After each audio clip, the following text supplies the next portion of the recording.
Welcome back, Lesson 2, Generating Electricity. Please, at the top, what I've highlighted in blue, write down Lesson 2, Energy Sources, date. You should be on page 10.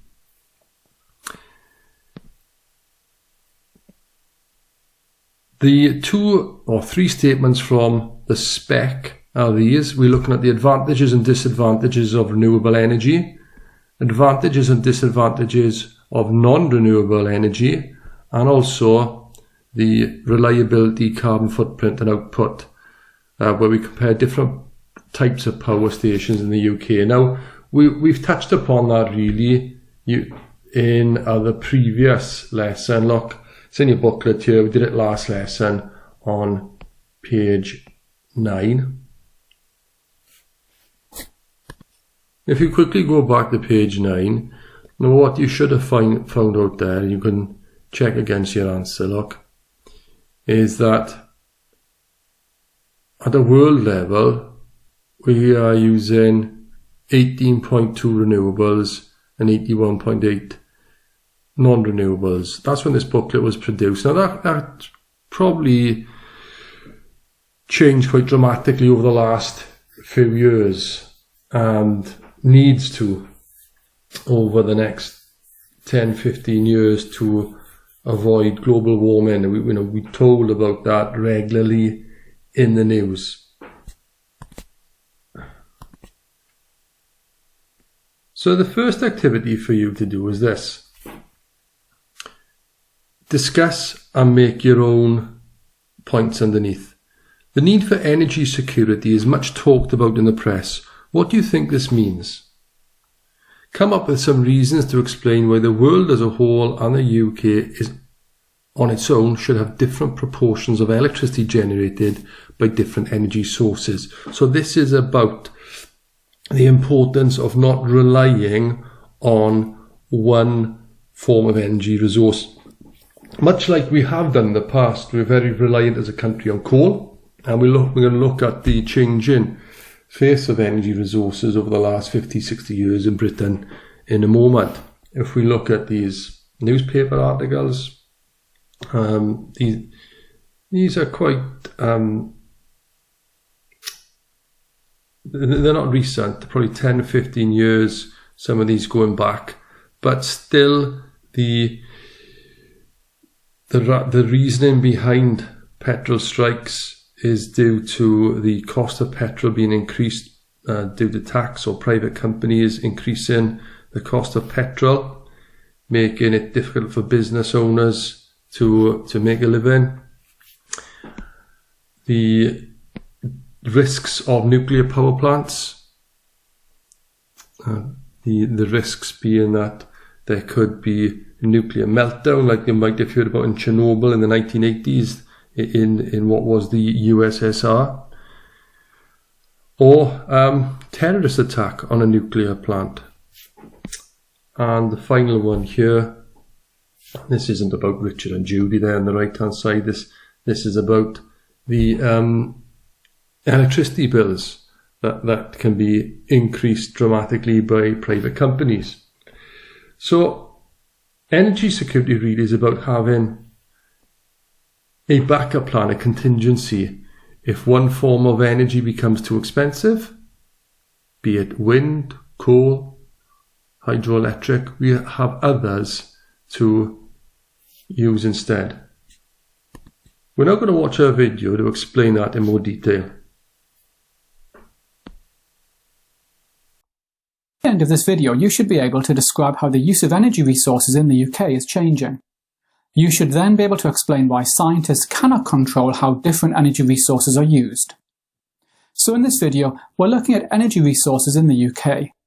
Now the first key point is that the UK has got abundant reserves of coal. Up until the 1950s, almost all of the electricity generated in the UK came from burning coal. Coal and coal gas were also used for almost all the heating and cooking in the UK. Now, 2 big changes took place, which meant that the use of coal fell sharply. In the 1950s, nuclear power came online, and by the 1980s this produced around 20% of all the UK's electricity.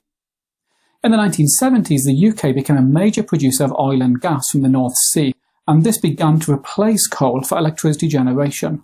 In fact, by 2000, as much electricity was generated from burning gas as from burning coal. Now, producing electricity by burning gas has got two major benefits over using coal.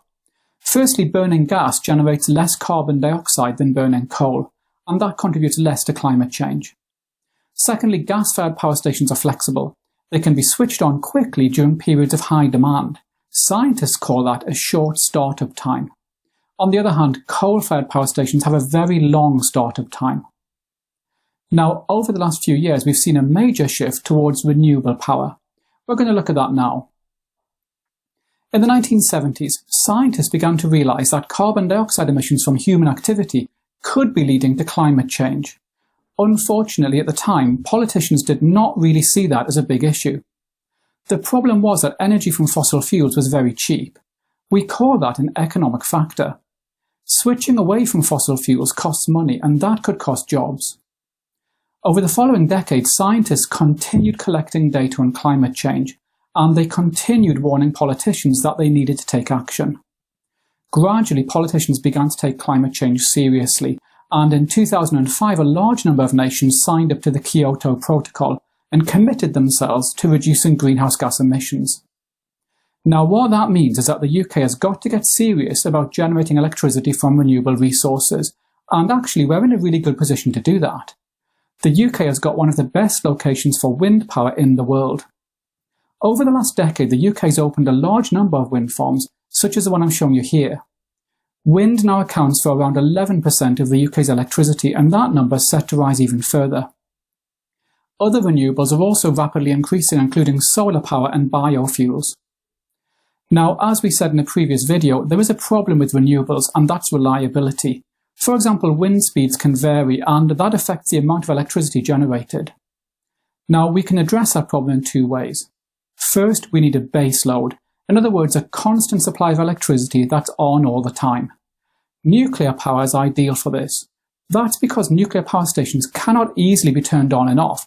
They tend to be left on all the time. Also, remember that nuclear power does not generate any greenhouse gases. Now, the UK government has given the go-ahead for a number of new nuclear power plants to be built in the UK, and these will provide a great deal of electricity in the future.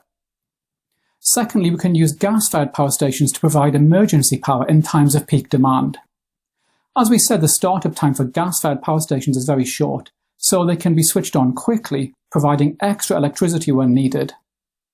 So in the future, we'll have renewables providing the bulk of our electricity, with nuclear providing a base load, and then gas providing electricity during periods of peak demand. Okay, so hopefully now you should be able to describe how the uses of energy resources in the UK is changing. You should then be able to explain why. The last part there shows the mix of different energies, and that's what today's lesson is really about. And what I want you to do now then, underneath here, is this. Come up with some reasons to explain why the world as a whole and the UK on its own should have different proportions of electricity generated by different energy sources. So pause the video and write down your reasons here. When you've completed that, press play.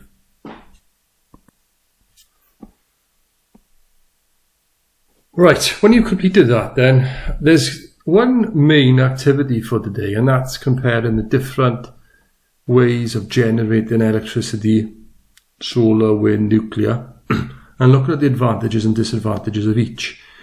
You'll be given a handout, a cut and paste activity to match the advantages and disadvantages of each from the handout and stick it in your book. So, what have you been asked to do?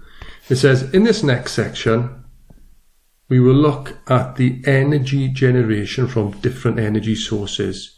You will focus on the advantages and disadvantages of each energy type. This can be completed on the internet and or handout 1.2a, which is a cut and paste exercise.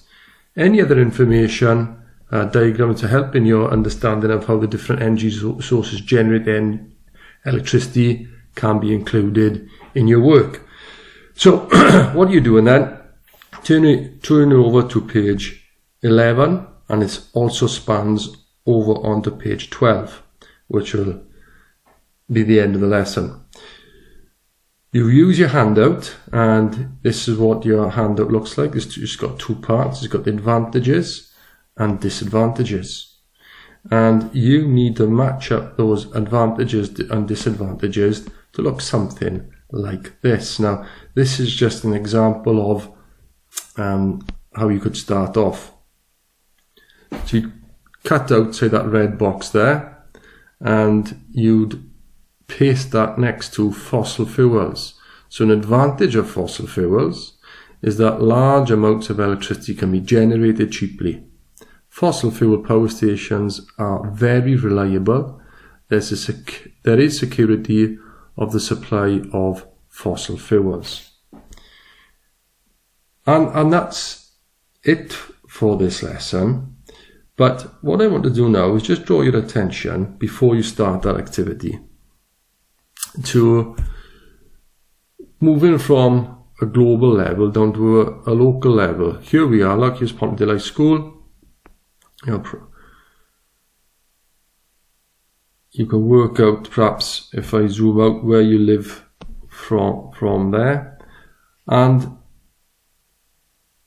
over the last few years, 10, 15 years, in our locality, there are other ways of generating electricity different from fossil fuels, such as wind farms and solar farms with solar cells in them. So as I